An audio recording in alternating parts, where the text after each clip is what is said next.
Peace, y'all. Jonny Fastlane here. So, Daylyt goes in on J Prince and all gang members. Plus, Marley Marl's house gets raided. And Drake versus Tory Lanez. Let's talk hip-hop. It's something that y'all don't understand what Nipsey was doing. Y'all don't understand what he was doing outside of this. Y'all only know the industry level of this shit. Well, I don't give a fuck about no Dr. Sebi. I don't give a fuck about none of y'all bunk-ass conspiracies. That ain't got nothing to do with what's happening. Y'all don't understand what's happening when these cameras is off. This man was helping bring the Grapes and the Bounty Hunters and the Circle City Pyrus and everybody in Watts together. They don't want Watts to get together, bro. And I'm gonna tell y'all why they don't want Watts to get together. Because Watts is a project. It is the last of us. It's an epic plot to keep these people in Watts oppressed, bro. And Nipsey was trying to merge both worlds just as well as he been doing since. Alright, yo. Daylyt went on live, right? And that was just a small snippet of what he said, right? Because he was on live for like an hour. It was like 52 minutes long, right? And he's just going in, but talking all straight facts, man. And it's kind of hard to disagree with him. Daylyt is a super troll. Y'all know he's nice. He's dead nice as a battle rapper. He could probably kill pretty much anybody. He was one of the first dudes to ever have the tattoos on his face. You know, everybody was like, oh my God, you got that big ass Spawn tattoo on your face. But now everybody got tattoos on their face. So now Daylyt looks normal again. But when Daylyt got that shit, he was looking crazy. Super troll. You know, he'd be on Vlad TV all the time. But he's from Cali though, right? And he is talking about Nipsey Hussle, right? So basically, you know, watching that whole thing, right? What he's basically saying, and I'm trying to sum it up for y'all, is that gang members are basically the scum of the hood.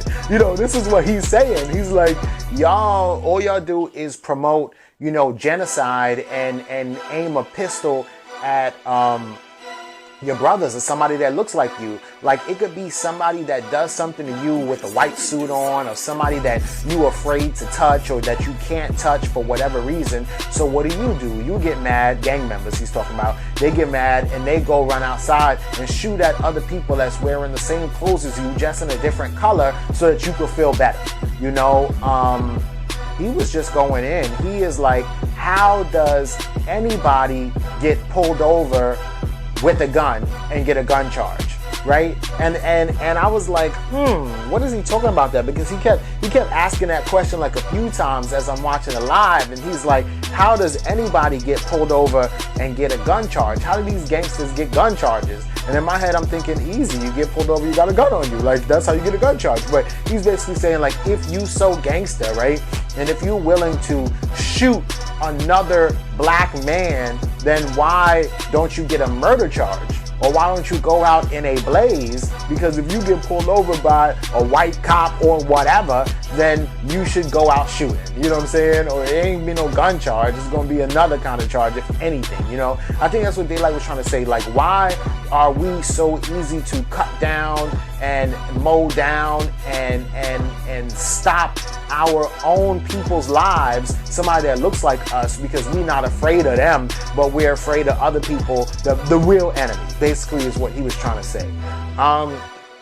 Man, yo, real talk. So he said that. Then he was going in on J Prince, right? Because y'all remember a couple weeks ago when YBN Almighty J got robbed in New York, and you know, he got his face cut, and then J Prince goes on Instagram and he puts out this big long paragraph post, and he's like, and to all my New York rappers, you know, to ignore this would be a recipe for disaster, right? Remember when he said that? And then he goes and tags a bunch of New York rappers: Fat Joe, Funk Flex, Remy Ma, My Son, A Boogie, Cardi B. Remy said that it just Hocus 4/5.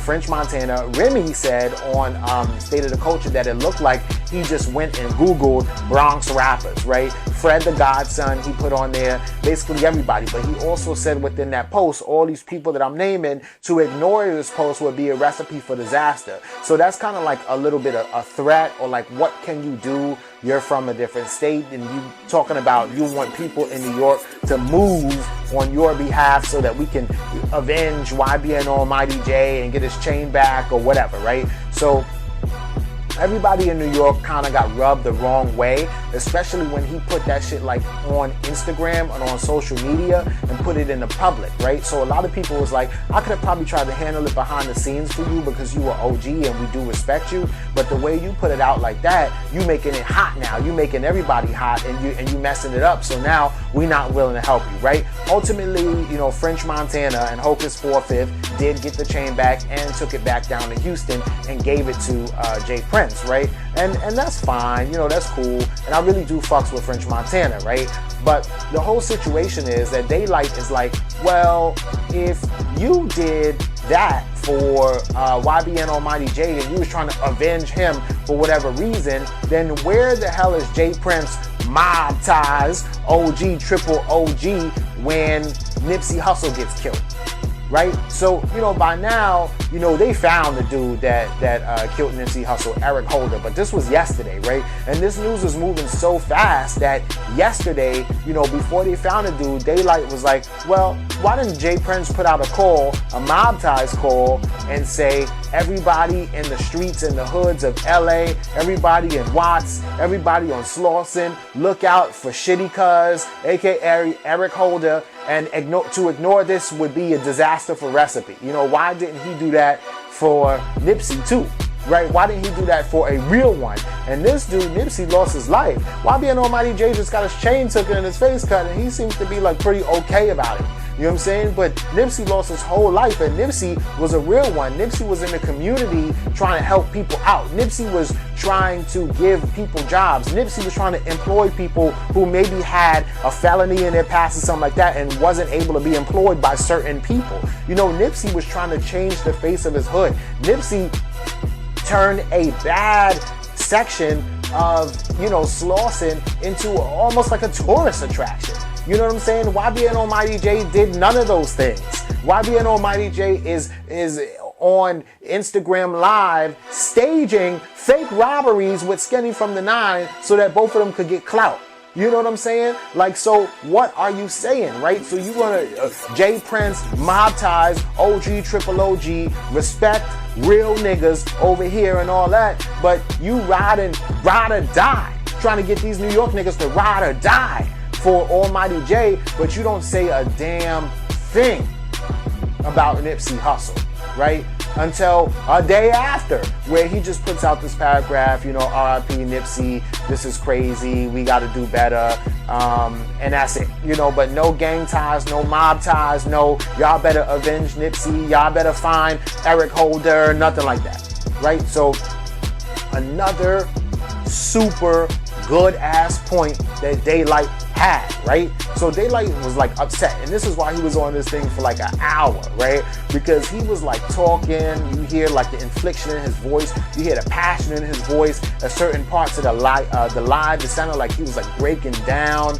Everybody is torn up about this whole Nipsey Hussle thing, right? And Daylyt is dead right about how, Jay Prince would do all of this and that in certain areas, but not in other areas. And bro, if you really riding for people and rappers in the industry, and you don't like when people on the streets do things to industry people, and these guys are just trying to live their lives, then keep that same energy for everybody, right? Especially a nigga that's a real one like Nipsey. You know what I'm saying? So I hear you, bro. And then Daylyt goes on to say, like, listen, this is not about no Dr. CD interview or a documentary. This ain't about, the Illuminati trying to like assassinate this dude or whatever like that. He's like, this is about, the hood and Watts. And so what he's basically saying is that us in the hood, we know a lot of things about what's going on that, the industry and the fans don't know. And, Daylyt is a Crip, actually, right? But I don't think he's from the same set as Nipsey. He ain't from the Rolling 60s. But Daylyt is basically like what Nipsey was trying to do was bring all the gangs and Watts together, right?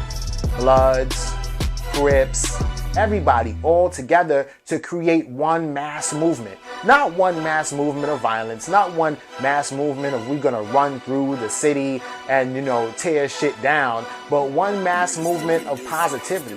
One mass move. Imagine a bunch of positive people, a bunch of progressive people moving as one in one unit. We all go over here to this school and we fix things. We all go over here to this laundromat and we fix things. If we all focus our time, energy, and money on one project, and when that thing is good, move on to the next and the next and the next, Nipsey could have literally built up the hood. Oh yeah, and by the way, no more gang wars during that time. No more, oh, I see you and there's a shooting in a fucking grocery store or Walmart or in a parking lot or something during that time, because Nipsey would have had a truce going on as well. And these men, instead of shooting at each other, would have been working together, right? And so Daylyt is like, and they didn't want that. You know what I'm saying? He was about to meet with the police chief the very next day. You know what I'm saying? They ain't want that. And that is ultimately why, they mowed this man down. He was bringing everybody together, man. Crips and Bloods, right? And so, a Blood nigga, YG, who, worked with Nipsey Hussle a lot, and had planned on coming out with an album with Nip. But I guess, this is how I feel about Nipsey Hussle. I think that we all loved him. We all love him. He's a stand-up dude and we all knew that. And I see a lot of people on the internet saying, oh, some of y'all didn't even know Nipsey. Why y'all, acting like y'all so sad about it. Some of y'all didn't even listen to Nipsey's music. Why y'all acting like y'all so sad about it? So on and so forth, right? They're not saying that to me because I do hip hop and they know that I'm into every rapper. So obviously, I do know Nipsey and his music because I talk about, rappers all the time, every day. But they're talking about to just general fans and stuff like that. But it's not really about that. Everybody knew about Nipsey, but I feel like he was taken for granted. We always thought that Nipsey would always be there. Nipsey, nobody would think that Kendrick Lamar is gonna get shot down in a parking lot.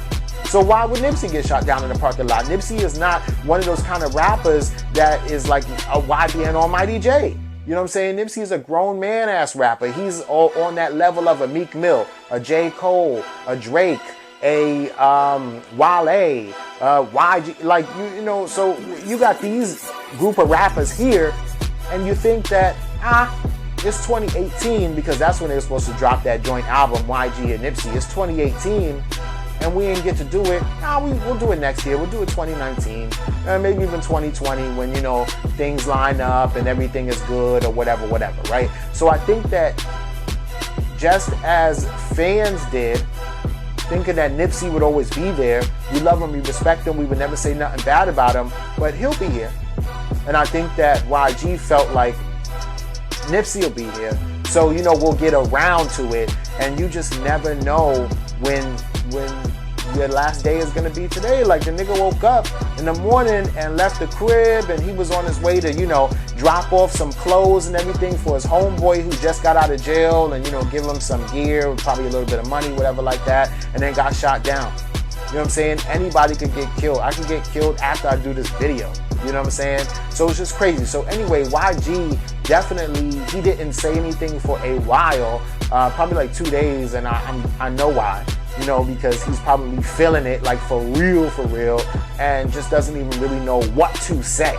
A lot of times, just because somebody doesn't jump out there and say, oh, R.I.P. doesn't mean that they don't care. It doesn't mean that they're not thinking about the person. It doesn't mean any of that. It might mean that they probably feel so bad about it that they can't even just go on Instagram and post just to show off for y'all. Or whatever the case may be. So anyway, 2 days after the whole situation happened, YG finally speaks. Alright, so YG is like, Lost for words, cause I got so many of them. Went through so much shit together trying to make it out of LA with this rap shit. But we always got through and then talked about it later. And when we talked about it, we laughed. You was a real big bro to me, no cap. You one of a kind. I took so long to post cause I can't believe this. I don't want to believe this shit. I'm not ever gonna accept it. I don't give a fuck what nobody says. It wasn't your time to go. I'm lost, homie. We had so much shit in the works. TV shows that was being written, an album, 2 of America's Most Wanted, that we tried to work on twice but never got it done.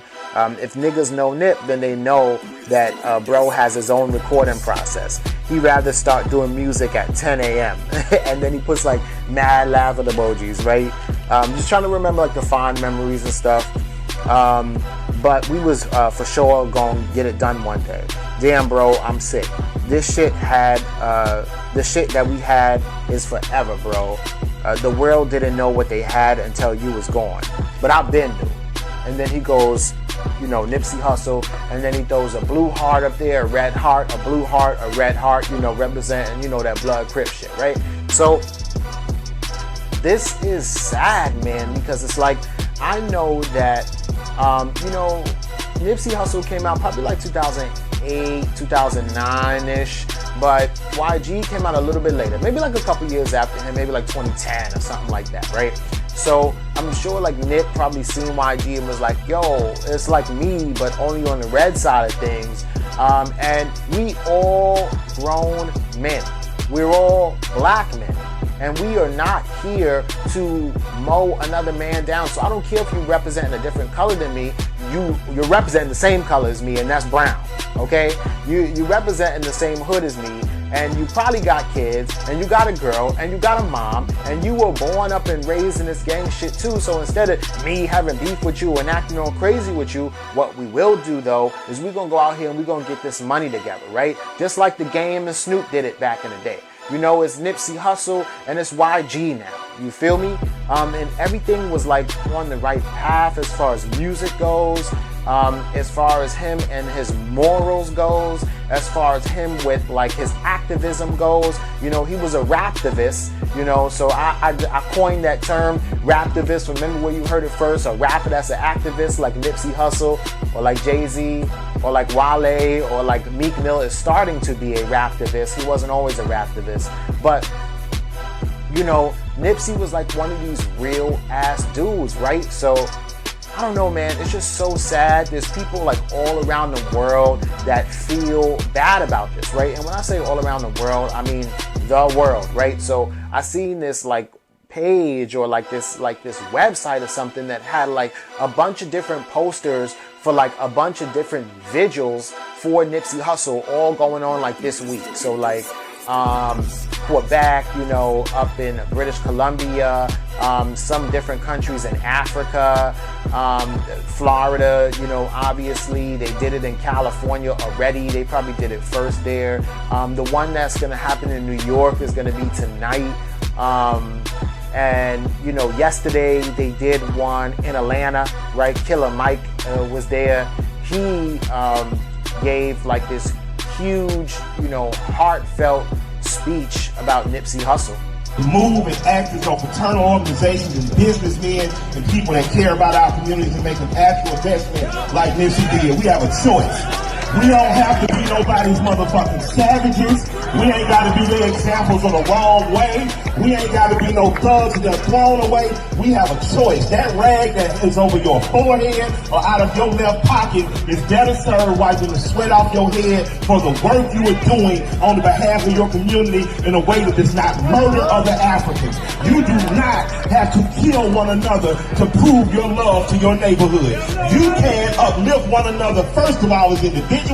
Second of all, as a small group of friends. Third of all, as a neighborhood and as a greater community. Your enemies don't give a fuck what color rag you wear. They will murder you in the streets. They will leave you dead for your mama to find. It's a shame, man, like the way that all of this is going down, yo, but it's all by design, right? And I don't want to sit up here and be like, oh, conspiracy theorists, this and that, but it is a true fact that the Black Panthers the Black Panthers were like the police, but they were the police for the black community, because years ago, you know, a lot of people would come into the black communities and try to rob, rape them, just go up in houses, doing all kind of things. Plus, you want to make sure that your own people are not in your neighborhoods trying to destroy them. So the Black Panthers used to literally patrol around the black neighborhoods and keep everything in order, right?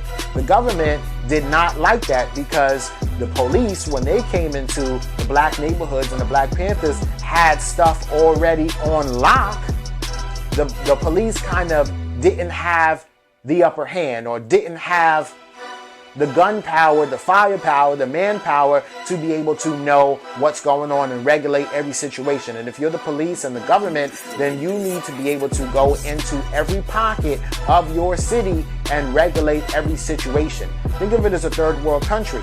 If you have the government that's there, and then you have another militia that's running around in the streets, that government's going to try to get rid of the militia if that militia represents the people, because that militia can turn up and revolt against that government, right? So what the CIA did back in the 70s was they broke up the Black Panthers through, you know, a lot of different things. Drugs, you know, let's arrest a bunch of them, let's put a bunch of cases on them and say they were trying to kill cops or whatever like that. Let's say a few of them were terrorists, even against America. And then the ones that are still out there on the streets, let's give them a red rag, let's give you a blue rag. We'll tell you hold down this block, we'll tell you hold down that block, and don't let nobody else come over here. So it's all by design. And then 20, 25, 30, 40 years later, motherfuckers are fighting and they don't even know why, because there's no real reason why niggas are fighting, right? And the worst thing that these guys want you to do is the Bloods and the Crips to come together, because when the community comes together, man, you know what I'm saying? And so that's the whole thing that Nipsey was trying to do, right? Every single day, man, it's gonna be more and more and more that develop behind this story. But all of this, man, I think that Daylyt is dead right behind this one, and he was talking straight facts. Let me know what y'all think. Alright, yo, so this story is kind of funny because Marley Marl is constantly, like every once in a while, I'm hearing about Marley Marl and some damn animals. Like, alright, for y'all that don't know, right? Marley Marl is a record producer. He's worked with people like Justin Bieber, you know, Ray Shremmerd, French Montana. He's like one of those kind of dudes, right? The Migos. Definitely the type of guy that like always has like a monkey with him or something. Like he be on his Michael Jackson shit, but now no funny Michael Jackson shit, but you know, with the monkey and shit, right? So anyway, yo, this dude posted up a picture of him and some monkey or like a chimpanzee or something, or him, the monkey, and Sway Lee, right? And I'm telling you right now, y'all niggas think that the feds do not watch Instagram, and they do, man. They be on Instagram. You know all them hair pages? You know when y'all get a request or a follow, and you see this girl, and she got like this big old ass, and she only got like 4 pictures up, and she's following like 5,000 people, and she's got 26 followers? That's the police, nigga. You know what I'm saying? That's the police, and they following your ass. They will like your shit and everything, bro. They will double tap your shit and everything, right? So anyway, right, the police seen that Marley Marl posted up that damn picture with Sway Lee and the monkey, right? So then they arrest him. They didn't arrest him, but they raided his crib, right? They raided his crib. They found, I think, like exotic cat or something like that is illegal, that he's not allowed to have. They found the damn monkey that he's not allowed to have. So they seized the cat and the monkey, right? He didn't get arrested this time, so that's cool. But you know, this dude Marley Marl is like a dude that loves drugs, exotic animals, jewelry, Versace, and pussy. I mean, like, he is like he's like the epitome of like, he's out here living his best life, my nigga. And if he want to go get himself a meerkat and feed that shit in the backyard, then why can't my man get a meerkat? You know what I'm saying? Like in 2014, Marley Marl got arrested or whatever because he had some escort service, right? So y'all already know what type of shit he was on, right? He was running the escort service, he was doing his thing, he was in the hood, he was flexing on him, right? He probably made some good money, right? A couple years later, I think like 2016 or 2017, he got arrested because he had himself a little escort or whatever. She was finished doing her thing and he tried to pay her in weed. Yo, these tricks are mad funny, right? I don't want to call him a trick because he also was pimping, but yo, if you a real pimp knows damn well that you you can't pay a bitch in weed, my nigga. Like, oh man. Anyway, so now his house gets raided again because of the damn monkey and Sway Lee. He gave Justin Bieber a monkey one time as a present. Like, he's just living his best life. So, whatever, prayers go out to Marley Marl. I hope everything is good for you, my man. Just, I guess, stay away from those animals. And do your thing, man. Keep making your money. Let me know what y'all think about this. Squad. Yo, let me tell y'all something, man. Tory Lanez has a crazy ass form, but that nigga, all his shots be going in. That nigga be looking like, he'd be like, what are you doing, right? But them shots be going in, man. And Tory Lanez, he be on that court, yo. He be playing. I done seen him play against Quavo. I done seen him play against Travis Scott. And Quavo was mad athletic. Quavo was like football. He was on a football team. That nigga be on a basketball team. Like, Quavo is like mad athletic. Seen him play against Travis Scott, who's not so athletic. I see now he's playing against Drake. Y'all see me here, Drake with the layup. Drake looking like he didn't even know what happened. And Drake is so much like taller than him too. This is cool, right? Right now they on tour together, believe it or not, because Drake and Tory Lanez had beef once upon a time, right? But I really think that it's just because like Drake was the big nigga from the 6 from Toronto, and Tory Lanez looked up to him. And I think that Tory Lanez at one point, Drake didn't really give him any kind of like notoriety or really pay attention to him or even give him a feature. And so Tory Lanez kind of felt kind of slighted when Drake kind of was like, get out of here. But Tory Lanez kept, Tory Lanez dissed him and everything on track, but Tory Lanez kept working and working and working to the point where he blew up so big that Drake is like, oh no, this dude right here, he's from my city. Like, you're so big that now you're on the map, right? And it's cool because you didn't have to come up under Drake. So like a Party Next Door had to come up under Drake, McConan, The Weeknd, right? And so all of them dudes, they kind of have some kind of angst towards Drake, like a little bit of, fuck that nigga. Even The Weeknd, which is crazy, right? Who dissed him on a track recently, but Tory Lanez doesn't really have that kind of feeling towards Drake because he doesn't feel like Drake never gave him something that Drake owed to him because Drake didn't even get into any kind of business or anything with him at all until, just recently when both of them are like kings. You feel me? So I really think that's dope. But don't think that Tory Lanez was just out there, trying to just, school Drake on some shit, right? Drake hit a 3-pointer and banged on Tory Lanez in his face.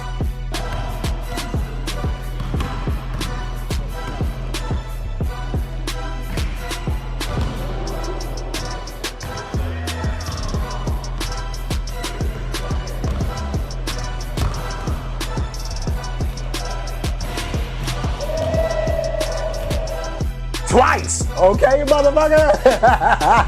So don't think that Drake is just out here letting Tory Lanez run all around him and shit. It's just that like Tory Lanez is like definitely more aggressive with his shit, right? So Tory Lanez is in the paint. He gonna take it to the fucking hole, like bang on him, right? Drake, mad cool, mad laid back. He gonna stand back over here and go, coop, coop, coop.